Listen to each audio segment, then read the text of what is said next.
Phone വാങ്ങി. പക്ഷേ കയ്യിൽ നിന്ന് താഴെ വീണ് പൊട്ടിയോ? വെള്ളത്തിൽ വീണോ? അതോ തീ പിടിച്ചോ? ടെൻഷൻ അടിക്കേണ്ട, നമ്മുടെ ഈസി സ്റ്റോറിൽ ഈസി പ്രൊട്ടക്ഷൻ പ്ലാൻ ഉണ്ട്. നമ്മുടെ ഫോണിനുണ്ടാകുന്ന ഏത് തരം ഡാമേജും ഇനി ഈസിയായി സോൾവ് ചെയ്യാം ഈസി പ്രൊട്ടക്ഷൻ പ്ലാനിലൂടെ. കംപ്ലീറ്റ് പ്രൊട്ടക്ഷൻ ഉറപ്പാക്കാം. ഇനി ഏറ്റവും കുറഞ്ഞ ചിലവിൽ ഡിസ്പ്ലേ ചേഞ്ച് ചെയ്യാനും ഡിസ്പ്ലേ മാറാതെ ഗ്ലാസ് മാത്രം മാറ്റാനും സാധിക്കും. ഡിസ്പ്ലേ മാറുമ്പോൾ 1 വർഷത്തെ അധിക വാറന്റിയും നേടാം. ഈ എക്സൈറ്റിംഗ് ഓഫർ ഉടൻ തന്നെ സ്വന്തമാക്കൂ നിങ്ങളുടെ സ്വന്തം ഈസി സ്റ്റോറിൽ നിന്നും.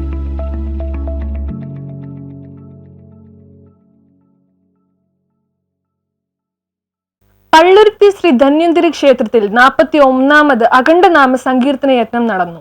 പള്ളുരുത്തി ശ്രീ ധന്വന്തരി ക്ഷേത്രത്തിൽ 41ാമത് അഖണ്ഡനാമ സങ്കീർത്തന യജ്ഞം ദേവസ്വം ട്രസ്റ്റി വി ലക്ഷ്മണ നാരായണ പ്രഭു ധന്വന്തരി നാരായണ ഭഗവാന്റെ സന്നിധിയിൽ വെച്ച് ദിവ്യ ജ്യോതിസ് ജ്വലിപ്പിച്ചുകൊണ്ട് നിർവഹിച്ചു.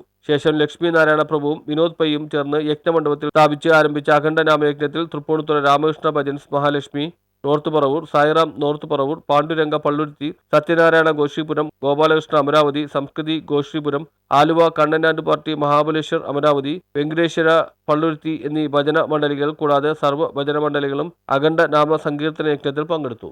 News bureau, Palluruthy.